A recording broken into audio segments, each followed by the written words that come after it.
Hello, everyone, and welcome to the super late night edition of the Colts Cover 2 podcast. I am IndyStar Colts insider Jim Ayello, and I am joined, as always, by fellow insider and co-host Joel A. Erickson. Joel, we just had. I'm pumped, honestly. Like I said, I know you're not gonna. You didn't love the way the draft unfolded, but God, am I just excited that we get to talk about a draft and not speculate about a draft. I'm just happy we have things to talk about. Well, in a weird way, I mostly didn't like the way the draft unfolded as a fan. Okay, explain. Less as a evaluator who covers the Colts. I think when I look at it, I think it pretty much turned out fine for the Colts, and because it was mostly what we expected. Yeah, a lot of tackles, a lot of cornerbacks, but those were deep positions anyway. There's still a gazillion wide receivers. A lot of it depends on whether or not you were obsessed with Jordan Love and thought that was the only thing they could do. Yeah. But I think I'm kind of right where I expected to be at this point. So as a Colts evaluator, I think you're sitting in there going, yeah, this is probably where I expected them to be. That's probably a good thing. But as a fan, it was so chalky for about 20 picks. And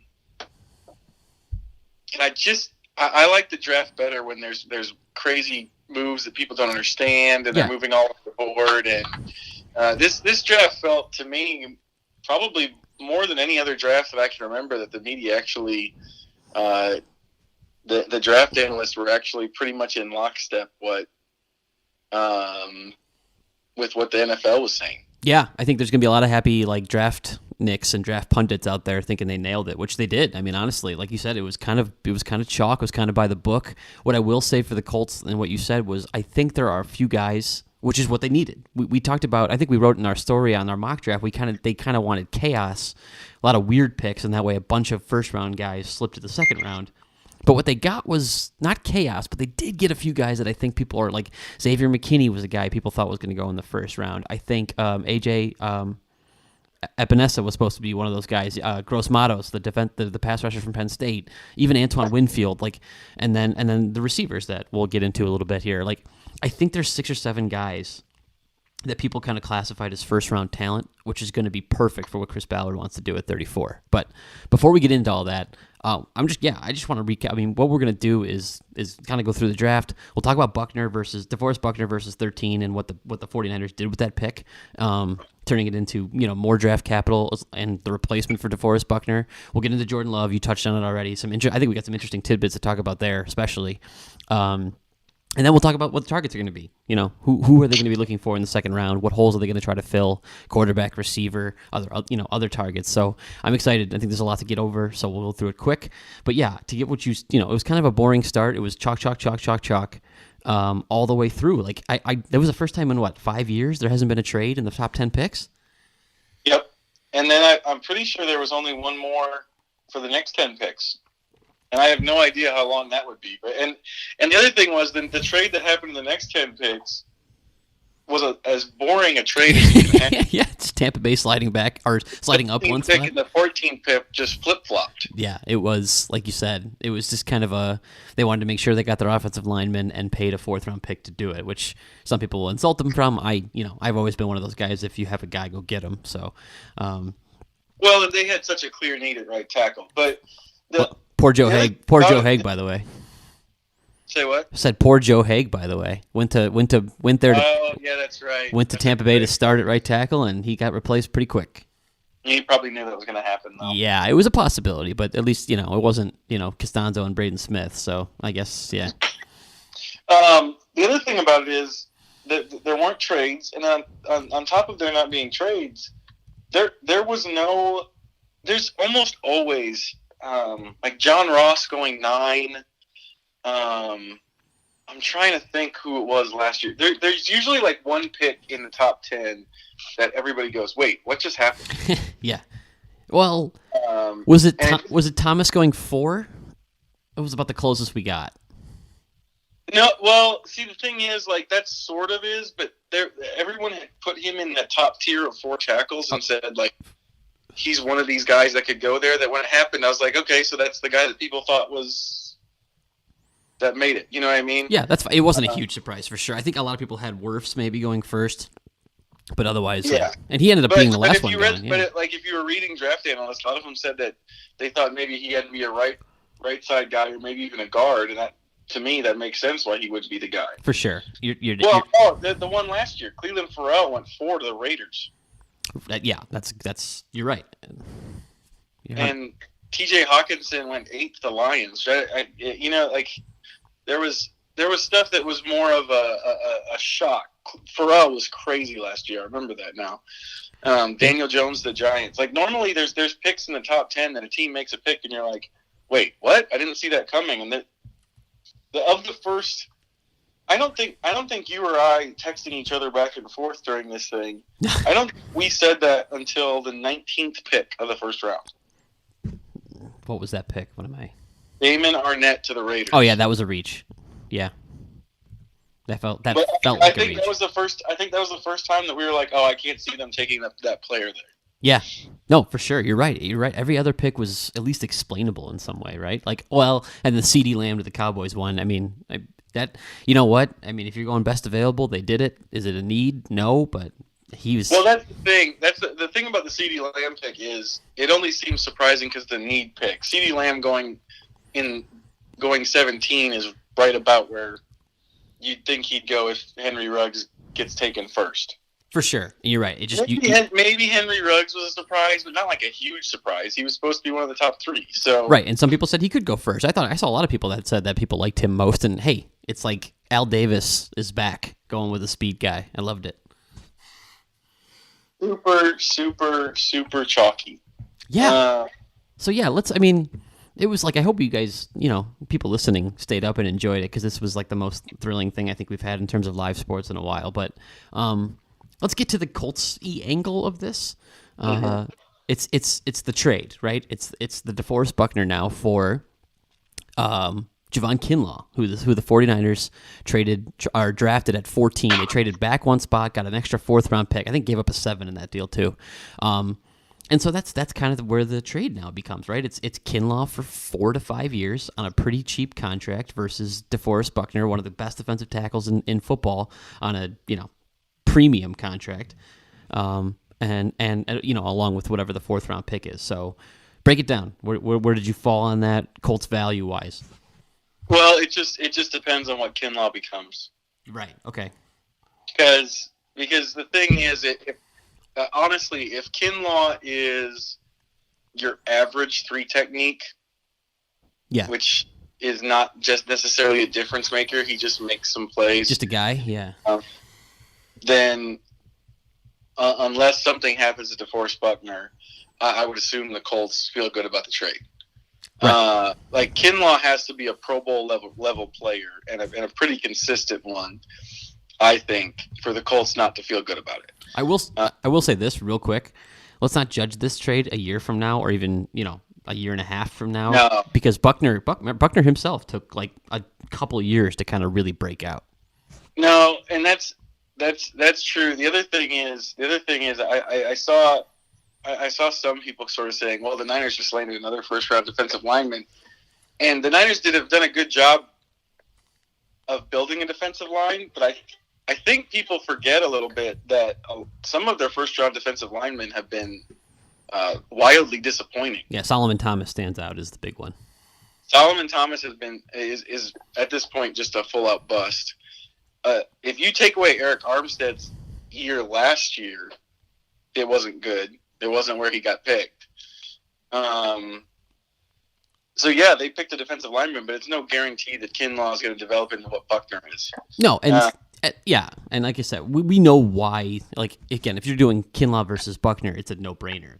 Buckner's the better, it's obviously the more secure player to be a stud, but the 49ers did it for cap relief. And as Ballard told us the other day, they had plenty of money to pay Buckner, even with the guys they have coming up, the Quentin Nelsons, the Darius Leonards, and, Ryan Kelly and maybe Marlon Mack. Some of these guys they still have to pay. They still have plenty of cash to hand out those extensions. And John Lynch told 49ers reporters flat out that they didn't want to trade Buckner, but they didn't think they could handle the price point. Right. Well, once they paid Eric Armstead, that was pretty much it.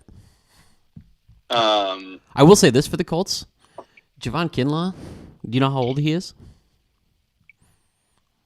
No idea. He's 22, and he turns 23 this year, in October, actually. So he'll play most of the season in October, assuming we have one. Or, I'm sorry, he'll play most of the season at 23.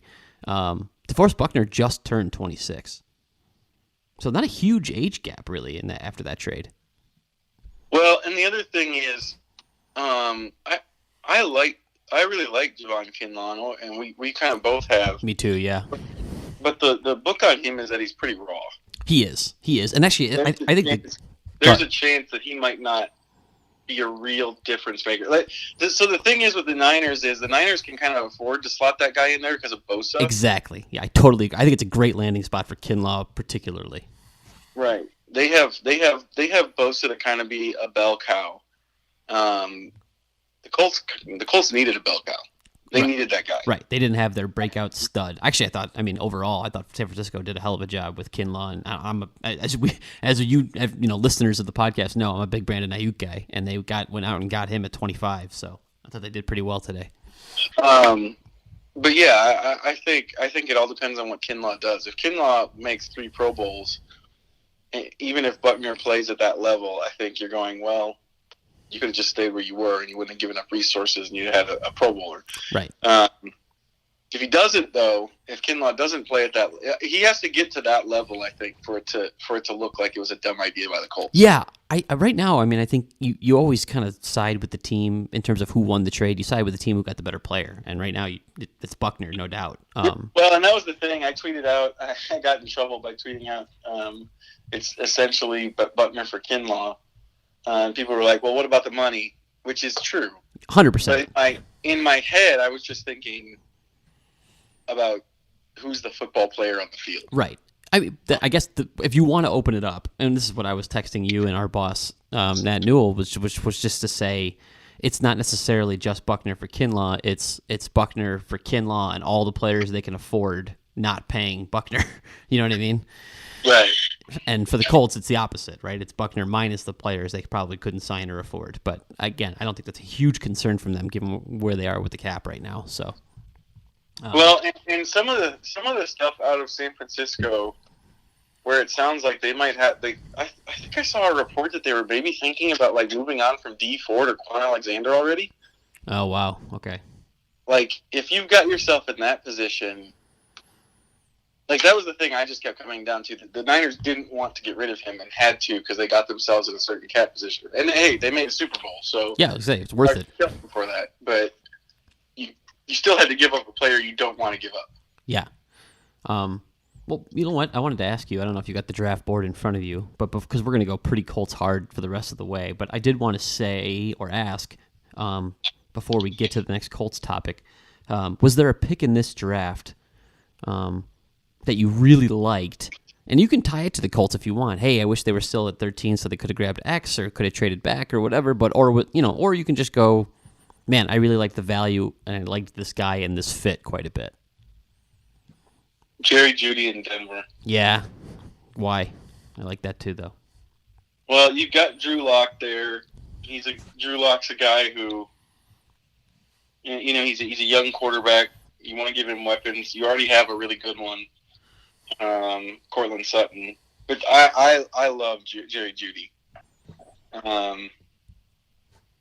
and so the kind of pairing those two together it just seems like a pretty devastating duo to put those two together, and then to give that to a quarterback. You got a second-year quarterback. That helped. That's a great pick. I actually really agree, and now I'm jealous that you picked that one. I will say that I thought Jacksonville did a good job to find the replacements for Jalen Ramsey and the eventual departure of Yannick Ngakoue by drafting C.J. Henderson and Clavon Chason from LSU. So I thought those were smart picks. I think they're trying to rebuild their defense young and really good. So the only thing I don't like about those picks is that it feels like you're just spinning your wheels. Like you've lost players and so you're just, even if it works out, it's just the same. You know what I mean? It's just the same thing. Maybe. like you said, but if you can find, Whereas like Judy clearly takes the Broncos to a different level. well, sure, but what player out there was going to take the Jaguars to a different level? Oh, I don't know. That's a good question. Maybe trade down from 9 and trade down for 20. It was really interesting, and I think this is an interesting thing to bring up just in terms of the Colts. Sure. There were teams that were very openly trying to trade down. Mm-hmm. I felt like all of them. They essentially put their picks up for sale and almost at a discount. They talked about it so much. Yeah. And they could not get it. They could not get anything for those picks. I thought it was phenomenal, like incredible that the Dolphins and the Chargers both got their quarterbacks and showed the discipline of like, no, we're not trading up. We know we're going to get our guys. Like it was like I think if I were the Dolphins, I would have panicked, moved up to 3 to get Tua. I would have been like, okay, I just want to make sure I get him.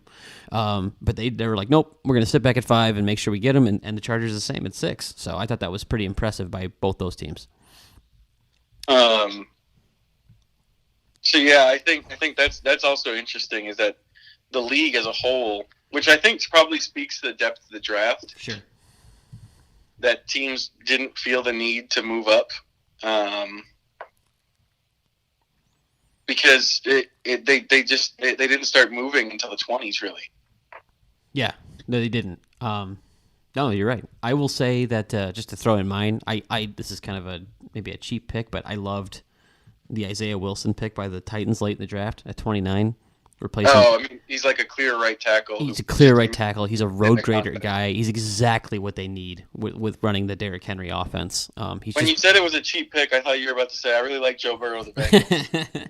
No, I just meant like it was kind of like what you talked about with the Jaguars. It was kind of like that clear, obvious need and the guy they were going to pick. But I just thought Isaiah Wilson kind of fits exactly what they're looking for at that right tackle position. Just a mauler and a big man. So anyway, I liked that pick for them, and it's obviously going to be trouble for the Colts because they're going to be able to run the ball well again next year or this year. Yeah, excuse me. All right, so let's get to the juicy part of the draft.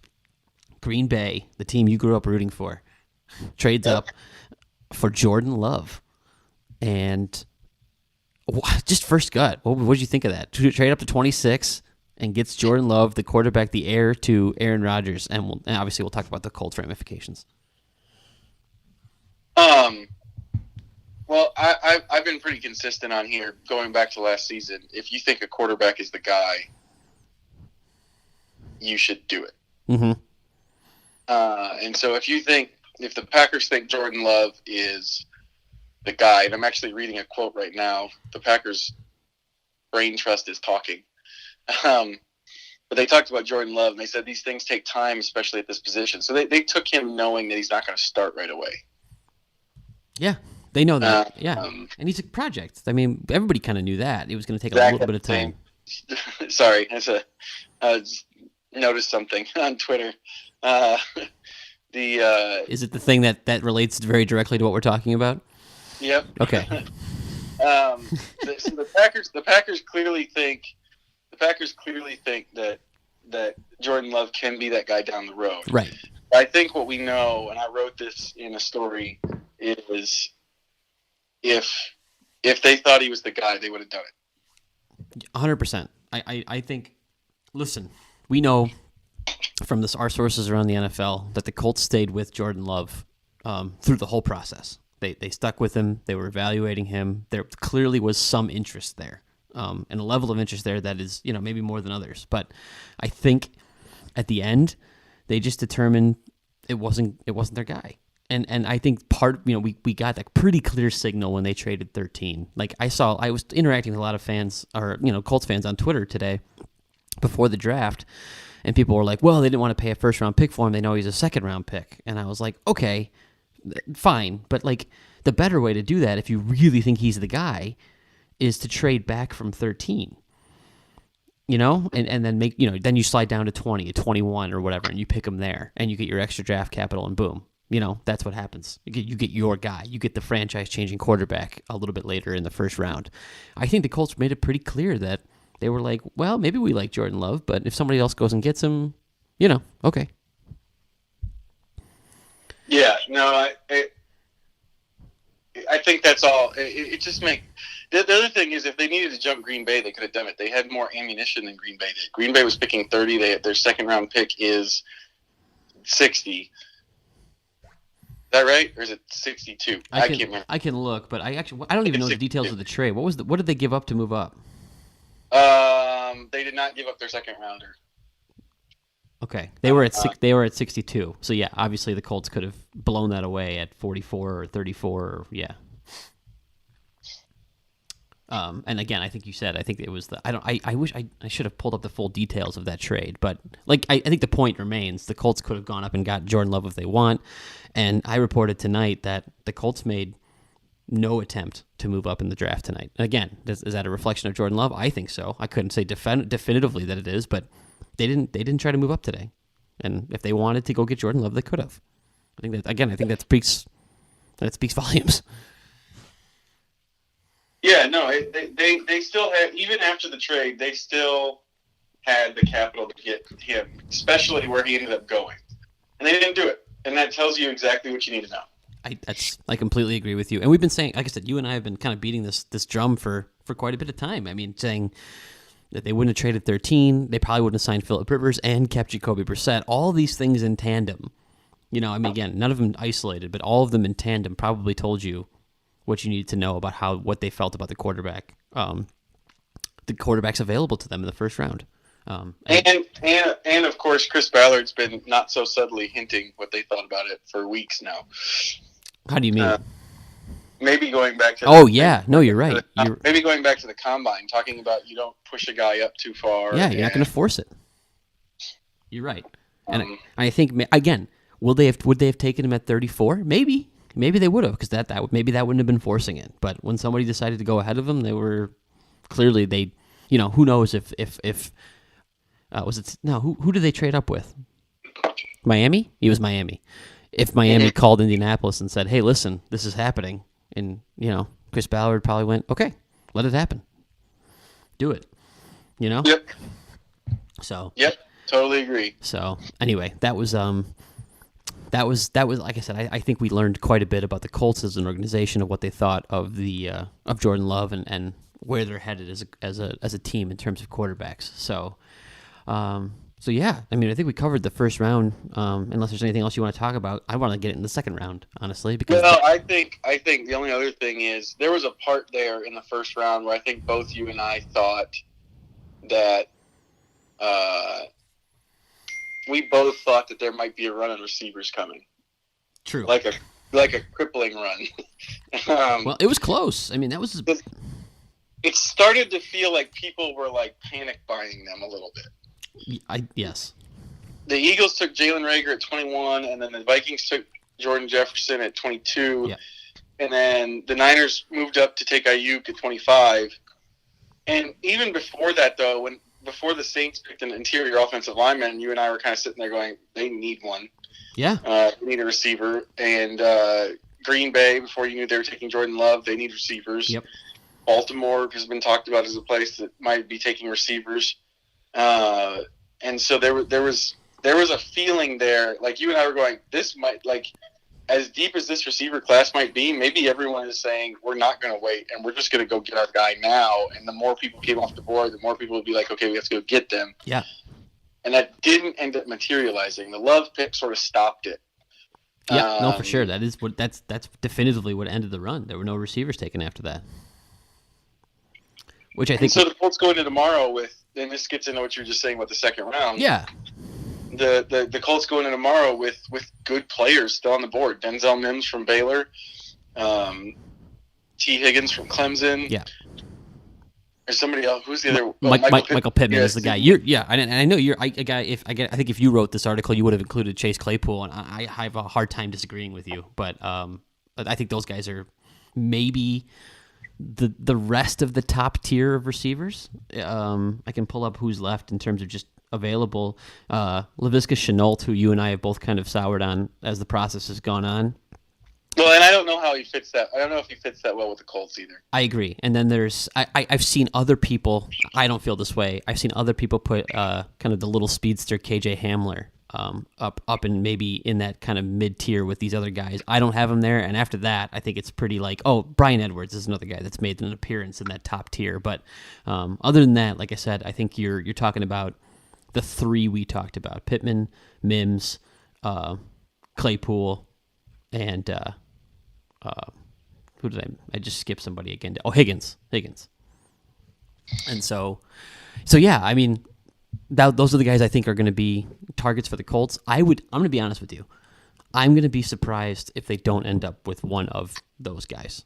And it might be the scenario you and I talked about right before we went on, which is they trade back from 34 to 37 or 38, get an extra 4th-round pick or something. But I still would be surprised if they didn't end up with one of those guys. I think there's a chance that there's still a Chris Ballard pick people don't see coming at a defensive line or offensive line position. Yeah. With the guy at 44. Him saying at the combine, you guys worry about wide receivers. I lose sleep over offensive line. It's just right there in the back of my head all the time. It's true, but that was before he traded for DeForest Buckner. And so that just like sits in there that I could see it happening just because that's the way it goes. But I think the guy I like the most is Denzel Mims. I do too. Athletically, he's kind of just everything. He's a little raw in terms of maybe route running, though I've seen some stuff about him like stacking corners that seemed like elite level receiving, like processing to me later in routes that I loved. Well, the thing with Mims is, and this is just a full admission of beat writer bias, is it felt like when I was walking around the Senior Bowl in January that every time I looked up, he was making a highlight reel catch. Yeah, that's what he does. He makes circus catches, man. He makes contested catches. Yeah. He does have some, he has some issues creating separation out of breaks in certain ways, but I think, working with Patullo and Grow, he'll be able to kind of refine that route running and take off. And also there's a lot of the Colts do a lot of like deep over type stuff, where you're just kind of running across the field, you're just across the formation, and the change of direction stuff doesn't matter as much when you're doing that. Okay. Because it becomes more of a straight line run. Especially against, I think the deep overs are, I think Frank talked about that as man beaters. I could be wrong. Someone can jump on me if I'm wrong. But I think I'm remembering that from last year. But they got a lot of routes like that where they just go across the field a ways. And it gives you, if you don't necessarily have the change direction quite that you want, you can allow the speed he has to just take over and do the separating for him. Yeah, he's a 4'3" guy at 6'3", so just drool over that. But again, I'm not going to argue about a guy like T. Higgins, who's kind of got like those. Again, is he A.J. Green? No, but he's kind of that A.J. Green type, like play at the top of the rim type of guy. Go get the ball, huge wingspan, that kind of thing, and obviously produce like crazy at Clemson. And then I know a lot of people in Colts Twitter are big fans of Michael Pittman. Senior Bowl guy, NFL bloodlines, big dude, big target, big wingspan, kind of familiar to what Phillip Rivers is used to in San Diego.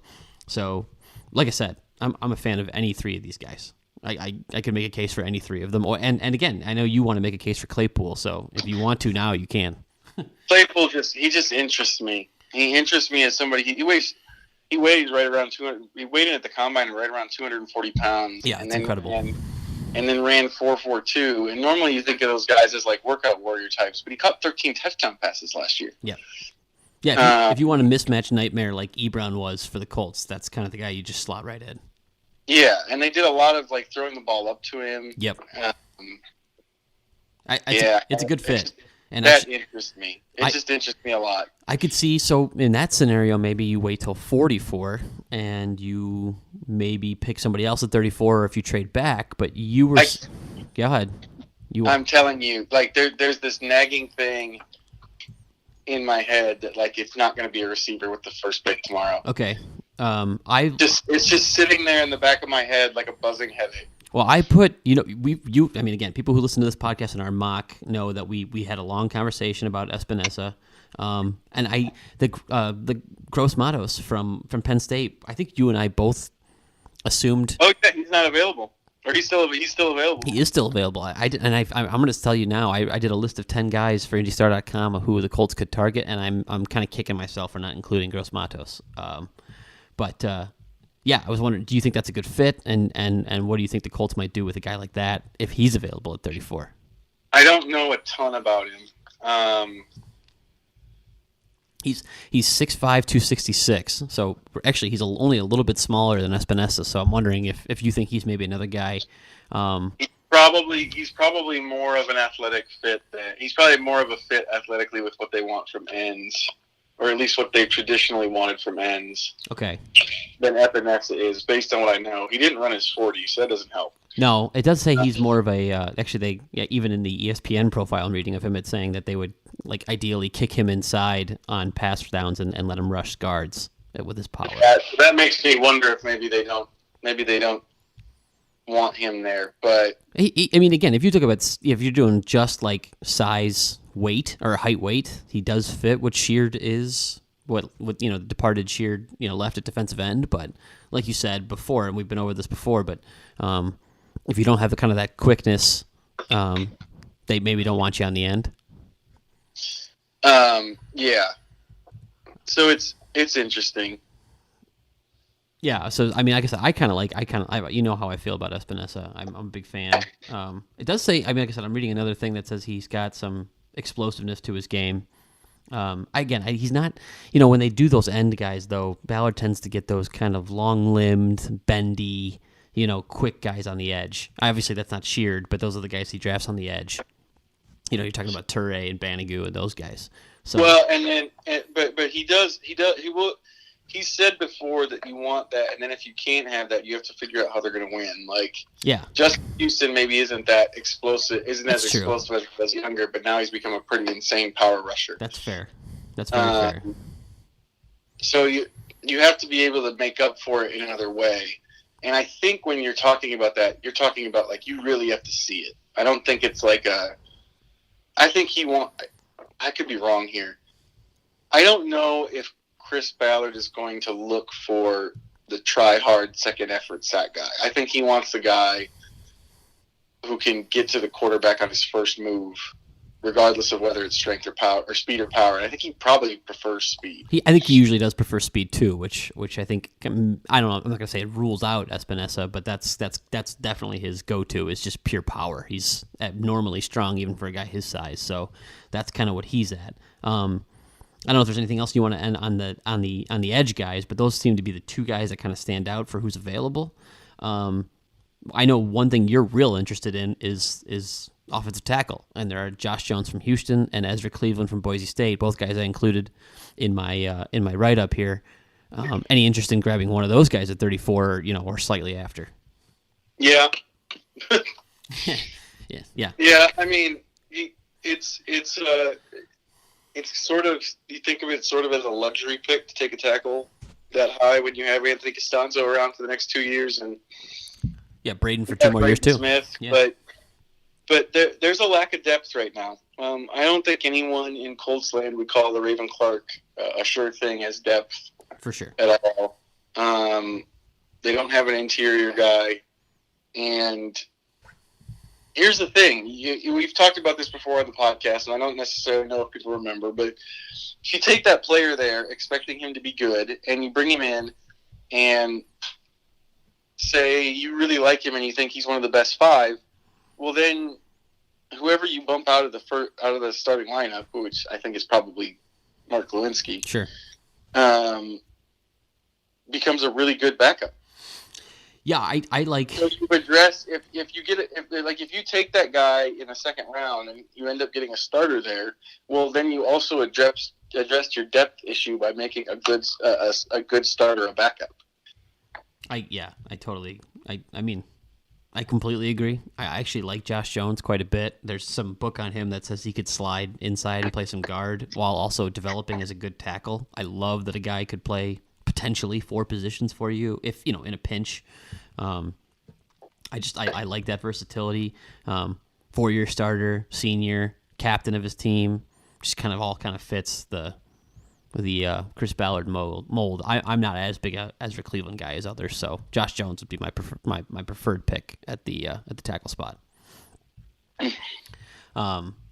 And again, that's just watching a little bit of tape and reading a lot of scouts on what they do well. But obviously, like I said, I think if they go with Ezra Cleveland, I think it's the smart pick. I love what you're saying about this. Is like, it's great to have a swing tackle. You're probably not going to get Costanzo and Braden Smith playing 16 games, and even if you like, I was wondering about this a couple times.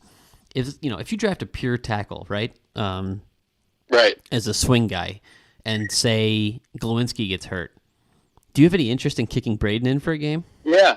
Okay. You do whatever's gonna get guys to play at their best level. Right. Braden Smith has played, I think, very well at right tackle. Me too. That's some speed bumps, but definitely. 2 years. Yeah. He's played well, I mean, you're gonna have speed bumps. Everyone's best rusher plays in the now. Exactly. So he's gonna have some speed bumps. But the thing is, he played most of his college career at guard. So if you did draft somebody who is pretty much a tackle, and Glowinski gets hurt, and you go, well, we've got to play this guy. He's just a tackle. Well, Braden Smith can play guard. We know he can play guard because he played guard in college, and that's what they drafted him as. Right. So I don't have a problem with making that move. I know it maybe doesn't seem. I know it maybe doesn't seem like you're just like hitting the needs the way you need to, but depth is a need, and doing that addresses the depth. And on top of that, it's not just about if Costanzo retires next year, but it does also give you that if he's going to retire next year. Yeah, exactly. You get protection for injuries, for retirement, for any of that stuff. Hey, if Braden takes a big step backwards next year, okay, well, all of a sudden he's on the final year of his rookie deal, but you have his replacement. Like, again, I don't anticipate that, but you're giving yourself options, and I like that. So let's move on to another position really quick before we finish with there's two more I want to get to. Are you with the Trey Burton signing, which we haven't really talked about, obviously because it happened yesterday? Are you out on tight ends for this draft? Kind of. Are you really? I mean, it's a 1-year deal. He's like 29. I'm not opposed to taking one, and the Colts have carried 4 before. Yep. And it'd be really easy to carry 4 tight ends and also carry the 3 running backs they have and Roosevelt Nix at the same time. It's easy. Especially with 2 extra players on the roster and Nix playing as many special teams as he does. But you're out on tight end in this early, maybe? But everyone says this is such a thin tight end class. Right. So I'm saying if you have a chance to get Cole Kmet, do you just take it? Yeah, I don't know. I mean, it just depends if you feel like if your grade on him is high enough that you think he's like a real player. But I don't think you need to. I think that the signing of Burton means you don't have to force that pick at all. I agree. I just like Kmet as the kind of I'm of a you can definitely still take one. Frank Wright can use 4 tight ends for sure. But for me, it's not even about that. For me, it's about tight ends take 1 to 2 to 3 years sometimes to kind of develop in the NFL. And if you have him training behind Jack Doyle and Trey Burton and Mo Alley Cox for a year or two, you're gonna get a guy that's ready by the time he comes out. Those are professional, like quality tight ends that now you're gonna, Kmet's more in the Jack Doyle mold of kind of an inline guy, but he's gonna learn the nuances of blocking while being a superior athlete to a guy like Jack Doyle. And I think what I really want at tight end is Chase Claypool as a hybrid receiver, and if they need him to play some, it's so Eric Ebron tight end. So funny. Like I think when it comes to tight end, I kind of resort to the more like I want blocking and guys that really grind it out, and you go like weapon, and it's like I think we're different when we talk like most of the other times. You know what I mean? Like you want the field stretcher guy, and I want a guy that's just gonna knock your ass over, and then while running for 5 more yards, George Kittle style. Yeah, it's just the thing is Jack Doyle's here, and so you kind of have and Mo Alley Cox is here, so you kind of had a luxury with that's the true. Colts You're of having a guy who just runs down the field really fast, and I would feel differently if it was a different team and those 2 players weren't on the team. That's fair, but if they draft a guy like a T. Higgins, I feel like some of the stuff that Ebron did even could be passed on to the bigger, more athletic receiver. Well, that's my Chase Claypool idea. I like it, and I do. And like I said, I think that would be really fun to watch what Frank Reich would do. Let's get to the final 2 positions before we kind of wrap this thing up because it's almost 2 a.m. There's some really good pure safeties available. Xavier McKinney stands out as one of those guys, the Alabama safety. And Antoine Winfield, the Minnesota kind of hybrid safety corner, but he's kind of, I don't know, he's kind of more in that mold. Are you interested in any of those guys, given especially, I guess, in the context of, hey, maybe Malik Hooker's available for trade? I am interested in all players who the team thinks is good and can play. What a cop-out answer. Come on now. You're going to hate this about me with the draft, but I don't have strong takes because it's you got to wait to see what happens. Well, I'm talking about the fit, I guess. The philosophy of drafting a second-round pick on a tight end who maybe would be redundant versus something you and I did in our mocks where we went after Jeremy Chin and Kyle Duggar, those kind of Swiss Army knife guys. That's kind of where I think that if the Colts have their druthers, I think they're probably in this scheme. They want those, like any safety they take is going to be kind of a combo guy. Okay. And I think most of these guys are kind of combo guys. I think even Xavier McKinney is thought of as like a combo-ish type player. So yeah, we said this on the last podcast, but they had 3 safeties play more than 500 snaps last year. Right. No, I think 3 safeties makes a safety here makes a ton of sense, more sense than people think, just because of that reason. Yeah.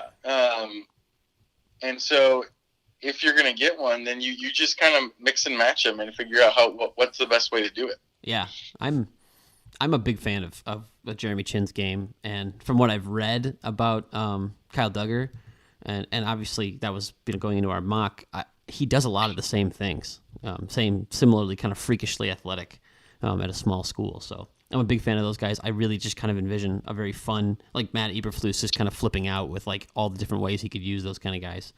So those guys I'm really interested in terms of adding to the defense. Again, I think the fan base wouldn't be so happy about that. Seems I wouldn't call it a luxury pick, but seems like again like a pick that people maybe haven't thought of in their heads.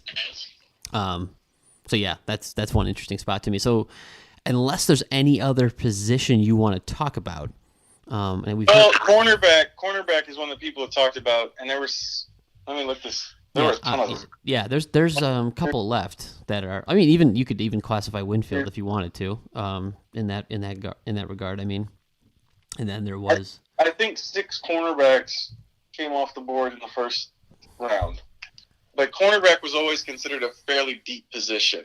Trayvon Diggs is out there.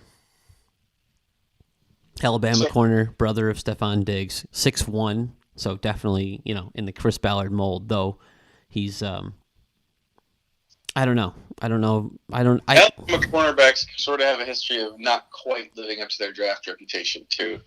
Was that Alabama quarterbacks? Yeah. And it's because they play a different style. They play a shuffle step instead of a straight backdrop or back pedal. But that doesn't mean he might not be. He might be good. I just have a hard time believing they're going to pour high quality resource into this when they've signed Rhodes and Carey and drafted Rock and there's less Kenny. of a clear need than there is at some of these other positions. There's a very clear role I think we can see a safety playing. Right. There's a clear role that you could see like even an offensive lineman playing. A corner has a harder time to get to the cornerbacks. Cornerbacks have a harder time to get to the starting lineup just because Xavier Rhodes is here. Right, and I think they intend to start Xavier Rhodes and give him the opportunity to start. Now, again, are they going to give him some competition? Yeah, but again, Marvell Tell is still here. Even Quincy Wilson is technically still here. So this is not a spot where I feel like they're going to target early on. But I mean, if they feel like one of those guys is best player available, I suppose they will. I'm going to rule out linebacker for now. I know you're in on Ross Blacklock as a potential ad. Kind of. Okay. But I just sort of like the idea of if you really like a player who's got some size and like kind of like a big 3 tech. Yeah. like for another team, they might be thinking of him as a 3-tech, but maybe not like a dynamic pass rusher. Sure. I think in this defense, that's a position that's valuable. And Grover Stewart's getting to the end of his rookie deal here, and you could probably upgrade on him.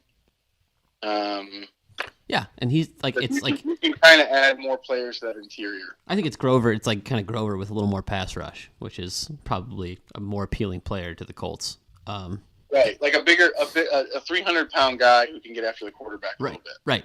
He's really good against the run. I don't think they desperately need that, but I think that if you have it, it's nice. I agree. I could definitely see that pick. I'm going to rule out linebacker and running back for now. Yeah, I can't see those. And so let's get to the if they get to 34 and they pick Jonathan Taylor, that would surprise me. Me too. So let's get to the last position and the one that everyone's going to be talking about is do you see a quarterback here? No. If you go by ESPN, you're talking about Fromm, Eason, and Hurts pretty much in this range here. No, you're not a Hurts guy, for good reasons, but I do think that he does fit a lot of the things that the Colts have talked about that they say they want, except for kind of that pristine downfield accuracy, and maybe processing. I mean, that's another one where I don't think he's necessarily he's obviously not at the Burrow level, but I think he. Well, those are the top two things that Frank Reich wants. I'm not saying, but I don't think those things are I don't think he's zeros at those things. My point is I think those can come along. I just keep going back to what Ballard said, and if they didn't, going back to where we started with this thing, but if they didn't like Jordan Love. That's fair, yeah. If they didn't like Jordan Love enough to go get him, I think most people know that there's probably only one or two, 2-3 quarterbacks you really like in any draft. That's it. So if they were interested in Jordan Love, they vetted him pretty consistently. Yep. Didn't take him. Ballard's talked about it might be a year, it might be 2 years. That makes me feel like I don't know. It just feels like we're set up to not get a quarterback. I agree. Actually, that's the eventuality I've been preparing for since they traded 13. But I keep wanting to make sure I cover my bases, I guess, on that. So. Well, and there's been talk that they've talked to James Morgan, some of these, and I'm sure they have. For sure, they've done their due diligence. Yeah. But yeah, it just feels like. It feels like that a quarterback would be more of a surprise pick now to me than anything else. I agree. All right, well then I want to conclude on. I asked some people for some questions. So while I'm gonna look through these real quick for you, why don't you pull up the second round order and take a look at it, because I want you. There's a question there that I think you might want to address. So we've talked about it. Like Matt Whitson at MWhitson86 asked, given that there are a number of solid receiver and tight end prospects still available, which O lineman will Ballard select at 34? I love that question. It's very clever, and we talked about it. We think Josh Jones is a guy that he might just take at 34. Do you have a top three? Dave asked us Ginga Ninja 22. Ninja, sorry. Is there a top three on those guys that we kind of talked about? Have you pared that down in your head a little bit? For me? Yeah, for you. I mean, just you. At 30, say you're forced to make the pick at 34. Who are your top three? Mims.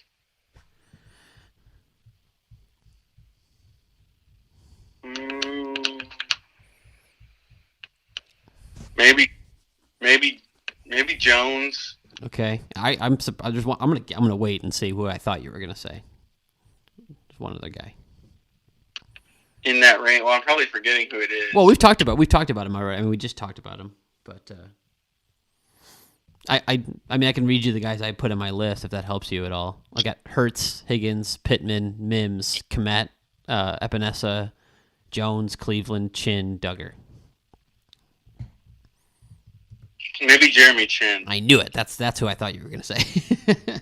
I know you're a big fan, and I am too. I really like him and what he could bring. It's just it's a good story. It'd be a fantastic story, but more to. I kind of like the idea of these safeties that kind of do a lot of different things. Me too. I think you saw last year what Kari Willis, what his potential is doing that. Mm-hmm. I think that's such a good point. Like, I think for some reason during that Kansas City game, a lot of people were like, "Oh, Quincy Wilson on Travis Kelce," and it's like, yeah, he did in the last quarter. He did a good job, and he was there. But Kari took more snaps against Kelce than anybody else in that game, and I think he just gets overlooked for that. Do you think, this isn't a question, so I'm kind of bogarting this a little bit, but do you think that there's that Love coming off the board hurts their ability to trade down at all? No, and like I said, I think that's because I think there's like 3 or 4 or 5 guys that people consider first-round talents beyond Love, that people are still going to be interested in. Now, again, like you make a great point in that quarterbacks usually make for appealing trade targets up. But no, I think there's like enough talent here. Even running backs, even guys like DeAndre Swift and Jonathan Taylor, guys the Colts might not be interested in. I think there's a pretty clear elite class of running back available. It's those 2 guys. Clyde Edwards-Helaire already went to Kansas City, and then Cam Akers, and then it's kind of a drop off. Well, and right before I turned off my TV, Mel Kiper was saying he thought 5 or 6 running backs were going to go tomorrow. Yeah, and I think that will be true. But I don't. Again, and you could maybe throw Zach Moss in that category if you want, as that 6th guy. But I think there's a pretty clear class of running backs. So I think the teams that need those are going to be interested in maybe moving up and getting those guys. And there's some elite talent. I mean, Jonathan Taylor, as you know, DeAndre Swift, and who am I missing? J.K. Dobbins is the guy I haven't mentioned yet. All elite talents at running back. So I think the answer is no. I think they'll if they want to trade back, they'll be able to. I can tell you what pick they're not going to be able to trade back to. What's that? The 37th pick. Now, who is that? Because the New England Patriots have it, and they're going to trade down again. Actually, this is a good question. Okay, so this is actually a good segue. Samuel at growth_E asked, who is the best trade partner and compensation at 34? Well, compensation is... It's tough. Compensation is hard to guess because it depends on where someone's coming from. And you really don't know. Like, you could get offered something crazy that you're not thinking of. And I know that from covering the Saints and them offering other people stuff that you're like, wow, I can't believe they would give that up. Yeah. So people can get aggressive. I think in the immediate... trying to think of people who have like glaring needs they didn't get addressed. Yeah. Well, in the first round. I think again, I mentioned those running backs. Detroit might want to take one at 35. New England might actually want to take one at 37. If they don't trade back. I could see Miami moving up to 39. Up. What's that? I could see Miami jump up. Yeah, remember that was that weird part of the draft. I think it was the weirdest part of the draft where I think there was some reports that they were taking DeAndre Swift at 26, and then Jordan Love obviously went. Right, then there was this trade, and then they got to pick at 30, and they picked a corner, and you're like, oh, but I think there is some interest in DeAndre Swift, and I think that's been a running back they've been connected to. So I wouldn't be surprised if they maybe toss the Colts up. Well, and they definitely want a running back because I remember reading that they had Jonathan Taylor too. Right. And so I'm looking at it like, does 39, I'm trying to see where else they pick because I don't think the top of the 3rd round makes a lot of sense. I don't know if they'll give up 39 and 70.